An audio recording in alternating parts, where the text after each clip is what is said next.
दोस्तों भारत का प्रत्येक जिला अपने आप में एक समृद्ध इतिहास समेटे हुए है। हर जिले की अपनी एक खास पहचान है और आज हम भारत के एक ऐसी जगह के बारे में आपको बताएंगे जो अपने टॉवल्स और चादरों के लिए भाई दुनिया भर में मशहूर है यार। और यहाँ पर आज भी सैकड़ों साल पुरानी परंपराओं को निभाया जाता है। और यहाँ एक ऐसी जगह भी है जहाँ घर के बच्चे सबसे जहरीला सांप यानी कि कोबरा के साथ बचपन में दोस्ती यारी करते हैं और उसी के साथ खेल कर बड़े होते हैं। और साथ ही ये जगह अपने ऐतिहासिक मंदिरों के कारण भी प्रसिद्ध है। और दोस्तों ये शहर कोई और नहीं बल्कि सीना नदी के तट पर बसा हुआ महाराष्ट्र का एक प्रमुख और बहुत ही खूबसूरत शहर सोलापुर है। तो चलिए दोस्तों एक साथ चलते हैं सोलापुर शहर के बेहतरीन सफर पर। वर्तमान में सोलापुर जिले की कुल जनसंख्या 46 लाख से ज्यादा है और सोलापुर का कुल क्षेत्रफल 14,895 वर्ग किलोमीटर है, यानी कि ये काफी विशाल जिला है। और वही बात करें सोलापुर सिटी की तो महाराष्ट्र की 7वीं सबसे बड़ी सिटी मानी जाती है। आज सोलापुर सिटी की जनसंख्या 10 लाख से ज्यादा है और यहाँ आपको विभिन्न भाषाओं का संगम देखने को मिलता है। भले ही ये महाराष्ट्र के अंतर्गत आता है लेकिन यहाँ पर उर्दू, हिंदी, कन्नड़ा और तेलुगु भाषा का भी इस्तेमाल किया जाता है। पर सबसे ज्यादा मराठी में ही लोग यहाँ पे बातें करते हैं और ज्यादातर लोग मराठी और हिंदी के अलावा कोई ना कोई तीसरी रीजनल लैंग्वेज में बात करना जानते ही हैं। और ऐसा इसलिए दोस्तों क्योंकि सोलापुर जिला असल में तेलंगाना और कर्नाटक राज्य की सीमाओं के नजदीक में आता है। धर्म की बात करें तो सोलापुर में सबसे ज्यादा हिंदू धर्म के लोग रहते हैं यार। 75% लोग यहाँ पे हिंदू हैं और वहीं पे 20% मुस्लिम आबादी यहाँ पे है और इस्लाम यहाँ पे दूसरा सबसे प्रमुख धर्म है। इसके अलावा 1% लोग जैन धर्म को मानने वाले हैं। बौद्ध, सिख, ईसाई धर्म को मानने वाले लोग भी सोलापुर में रहते हैं। अब दोस्तों मैं आपको बताऊं सोलापुर के लोग गर्म मिजाज, सहिष्णु और दृढ़ होते हैं। आज ये एक संपूर्ण वाणिज्यिक और पर्यटन हब के रूप में उभर रहा है और इस शहर में कई मेलों और त्योहारों का भी आयोजन किया जाता है जिसमें हर धर्म और संप्रदाय के लोग हिस्सा लेते हैं। यहाँ के मंदिरों में दर्शन के लिए हर साल लाखों श्रद्धालु देश के कोने कोने से आते हैं। साथ ही यहाँ की भाषा और संस्कृति में आपको काफी विविधता देखने को मिल जाएगी। सोलापुर को कब और किसने बसाया था इस बारे में कोई खास जानकारी तो नहीं है, लेकिन इतना जरूर पता है दोस्तों कि यहाँ प्राचीन समय में आंध्रवृत्य, चालुक्य, राष्ट्रकूट, यादव और बहमनिश ने शासन किया है और बाद में ये जगह बीजापुर साम्राज्य का हिस्सा बन गया था। इसके अलावा समय समय पर ये पुणे, सतारा और अहमदनगर जिले का भी हिस्सा रहा है। सन 1828 में ब्रिटिश शासन काल के दौरान इसे अहमदनगर का उप जिला घोषित किया गया था और आजादी के बाद सन 1956 में सोलापुर महाराष्ट्र का हिस्सा बना और 1960 में इसे एक पूर्ण जिले के रूप में मान्यता दे दी गई। दोस्तों सोलापुर का ये नाम कैसे पड़ा ये भी ना बड़ा रोचक किस्सा है यार। कहा जाता है कि सोलापुर असल में 16 गांवों से मिलकर बना था। इनमें आदिलपुर, अहमदपुर, चापलदेव, फतेहपुर और जामदारवाड़ी जैसे कई और गांव शामिल हैं। कहा जाता है कि इन गांवों की संख्या 16 होने के कारण ही इस स्थान को सोलापुर के नाम से पहचाना जाने लगा, लेकिन कुछ इतिहासकार इस बात से सहमत नहीं है। प्राचीन समय में सोलापुर को संदलपुर, सोनलागे और सोनलपुर जैसे नामों से जाना जाता था और कहा जाता है कि सोलापुर इन्हीं में से किसी एक नाम से लिया गया है।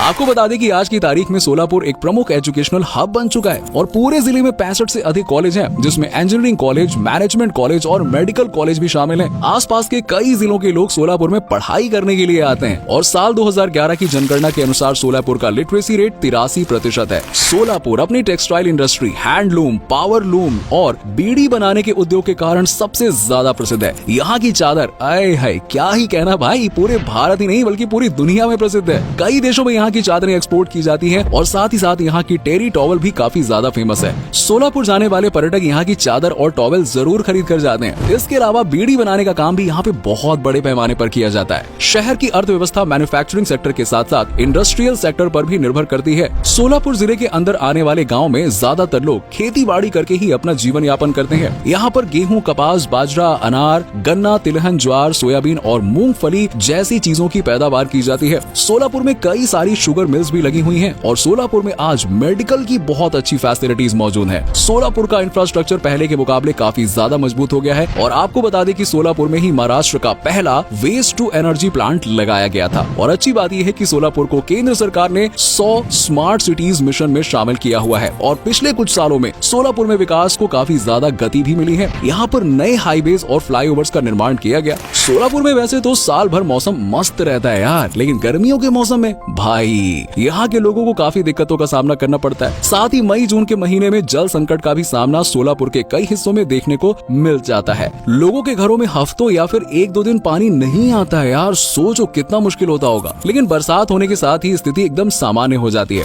दोस्तों सोलापुर को शहीदों और वीरों की भूमि भी कहा जाता है क्योंकि इस स्थान से भारत माता के अनेक वीर सपूतों ने जन्म लिया है और आजादी के महासंग्राम में खुद को न्योछावर किया। मलप्पा धनशेट्टी, कुर्बान हुसैन, जगन्नाथ शिंदे और श्री कृष्ण सारदा को सन 1931 में गिरफ्तार कर लिया गया था। इनके ऊपर 2 ब्रिटिश पुलिस कर्मियों की हत्या हत्या का आरोप लगाया गया था और सुनवाई के दौरान दोषी पाए जाने पर 12 जनवरी 1931 को इन्हें सजाए मौत का फैसला सुनाया गया और भारत माता की आजादी के लिए खुशी खुशी इन्होंने अपना प्राण त्याग दिया। साल 1930 में 9 मई से 11 मई के बीच सोलापुर के लोगों ने 3 दिन आजादी का उत्सव मनाया था। दरअसल इस दौरान महात्मा गांधी को अंग्रेजों ने गिरफ्तार करके जेल में बंद कर दिया था, जिसके विरोध में पूरे सोलापुर जिले में दंगे शुरू हो गए थे। लोगों ने सड़कों पर उतरकर ब्रिटिशर्स का विरोध किया था। अंग्रेजों ने जवाबी कार्रवाई में गोलाबारी भी कर दी थी और कई आम लोगों की उस दौरान मौत हो गई थी। 1930 में सोलापुर की म्युनिसिपल काउंसिलिंग पहली ऐसी म्युनिसिपल काउंसिलिंग थी जहां तिरंगा ध्वज फहराया गया था। दोस्तों, कई महान हस्तियों का संबंध भी सोलापुर से रहा है। महान पेंटर M.F. हुसैन का जन्म सोलापुर के पंढरपुर में ही हुआ था। इसके अलावा शशिकला, अतुल कुलकर्णी, केदार जाधव और सुशील कुमार शिंदे आदि सोलापुर से ही ताल्लुक रखते हैं। सोलापुर के लोग बहुत ही फ्रेंडली नेचर के होते हैं यार, और आसानी से आप यहाँ के लोगों से दोस्ती कर सकते हो। लेकिन भूल कर भी यहाँ के लोगों के साथ ना बदतमीजी या फिर गलत भाषा में बात करने की कोशिश भी मत करना, वरना मैंने बताया ना ये बड़े गर्म मिजाज के भी होते हैं और आपको भारी कीमत चुकानी पड़ सकती है। यहाँ के लोग ना जब तक दोस्त होते हैं तब तक तो भाई एकदम मस्त चिल है, सब बढ़िया है, और अगर आपने इनको गुस्सा दिला दिया तो फिर यहाँ के लोग बहुत ही अच्छे से आपको जवाब भी देते हैं, तो जो आपको सुनना बिल्कुल पसंद नहीं आएगा। दोस्तों, इस शहर में साल भर कई प्रकार के त्योहार मनाए जाते हैं। मकर संक्रांति के दौरान नंदी ध्वज की यात्रा निकाली जाती है और वहीं भगवान सिद्धेश्वर की शादी की सालगिरह के अवसर पर गड़ा यात्रा का आयोजन किया जाता है। सोलापुर के साईं मंदिर में हर साल 6 दिवसीय विशाल मेले का आयोजन भी किया जाता है। और आपको बता दें कि लावड़ी, गोंधल और धनगिरी सोलापुर की प्रसिद्ध लोक कला है। दोस्तों, सोलापुर में आपको कुछ बेहद ही अजीबोगरीब परंपराएं देखने को मिलेंगी और यहाँ शेतपाल नाम का एक गाँव है जहाँ का नजारा देखते ही रोंगटे खड़े हो जाते हैं यार। इस गाँव में लोग कुत्ते, बिल्ली या फिर बकरी नहीं बल्कि सांपों का राजा सबसे जहरीला कोबरा सांप को पालते हैं यार। छोटे छोटे बच्चे तो यार बिना डरे इन सांपों के साथ खेलते हैं, एकदम याराना इनका सांपों के साथ में। और सांप के रहने के लिए दीवारों में जगह बनाई जाती है। यहाँ सांपों की पूजा की जाती है और तो और सांपों का मंदिर भी बना हुआ है। नाग पंचमी का त्योहार तो भाई यहाँ पे बहुत ही खास तौर पर मनाया जाता है और आपको जानकर हैरानी होगी कि आज तक इस गाँव में सांप ने किसी भी इंसान को नहीं काटा है। अब भाई इतनी दोस्ती होगी तो कोई कैसे ही सांप किसी को नुकसान पहुँचाएगा यार। इतना ही नहीं दोस्तों, सोलापुर में डोईजोड़ परिवार नाम का एक ऐसा परिवार है जहाँ 72 लोग एक साथ ही एक छत के नीचे रहते हैं। परिवार की 4 पीढ़ियां एक साथ इस घर में रहती हैं और इस घर में रोजाना 15 लीटर से भी ज्यादा दूध का खपत होता है और इस परिवार का महीने का बिजली का बिल 45,000 रुपए आता है और एक समय के खाने के लिए 1500 रुपए की सब्जी खरीदी जाती है। और जिस दिन घर में नॉनवेज बनना होता है तो भाई खाने का बजट 4 गुना बढ़ जाता है। अब खाने की बात चली रही है तो चलिए आपको बताते हैं सोलापुर के प्रमुख व्यंजनों के बारे में। शेंगदाना चटनी सोलापुर की खासियत है और ये यहाँ पे बड़े ही चाव से खाई जाती है क्योंकि होती ही इतनी टेस्टी है यार। इसके अलावा ज्वारीची भाकरी, खड़ा मटन, भरली वंगी, हुंगी यहाँ के लोकप्रिय डिशेज हैं। साथ ही आप मराठी, साउथ इंडियन और हैदराबादी खाने का यहाँ पे लुत्फ उठा सकते हैं और भाई क्या मस्त टेस्टी मिलता है सब कुछ। दोस्तों, चलिए अब आपको सोलापुर के प्रसिद्ध टूरिस्ट डेस्टिनेशंस के बारे में बताते हैं जहाँ आप घूमने के लिए जा सकते हैं। सोलापुर भोई कोट किला यहाँ का सबसे प्रसिद्ध किला है। इस किले का निर्माण 14वीं शताब्दी में बहमनी वंश द्वारा करवाया गया था और ये किला स्थापत्य कला का एक बहुत ही बेहतरीन उदाहरण है। श्री सिद्धेश्वर टेम्पल सोलापुर का सबसे प्रसिद्ध दार्शनिक स्थल है। इस मंदिर के चारों ओर पानी ही पानी है और ये मंदिर सोलापुर शहर के बीच में स्थित है। यहाँ पर भगवान शिव की तांबे की प्रतिमा विराजमान है जिनके साथ ही सप्तमुखी कोबरा को भी यहाँ पे दर्शाया गया है। बताया जाता है कि ये मंदिर करीबन 700 साल पुराना है। आप सोलापुर जाए ना तो उज्जैनी डैम जरूर घूमने जाइएगा जो भीमा नदी के ऊपर बना हुआ है। महात्मा गांधी जू भी आप जरूर एक बार विजिट कीजिएगा। यहाँ पर अपने बच्चों के साथ यकीनन आप बहुत एंजॉय करेंगे। साथ ही साथ सोलापुर साइंस सेंटर भी आप जाना बिल्कुल मिस ना करें। इसके अलावा आप सोलापुर में अक्कलकोट स्वामी समर्थ मंदिर, मल्लिकार्जुन मंदिर, पार्श्वनाथ मंदिर, श्री आदिनाथ जैन मंदिर जैसे टेम्पल में दर्शन करने के लिए जा सकते हैं। सिद्धेश्वर झील के तट पर स्थित सिद्धेश्वर मंदिर भी आप जा सकते हैं जो महाराष्ट्र के सबसे लोकप्रिय शिव मंदिरों में से एक है। और अगर आपको वाइल्ड लाइफ और नेचर से प्यार है तो great Indian worst wild life sanctuary जरूर घूमने जाना। इसके अलावा आप हुतात्मा गार्डन और एकरुख लेक भी देखने जा सकते हो। मोतीबाग झील सोलापुर में एक प्रमुख आकर्षण का केंद्र है।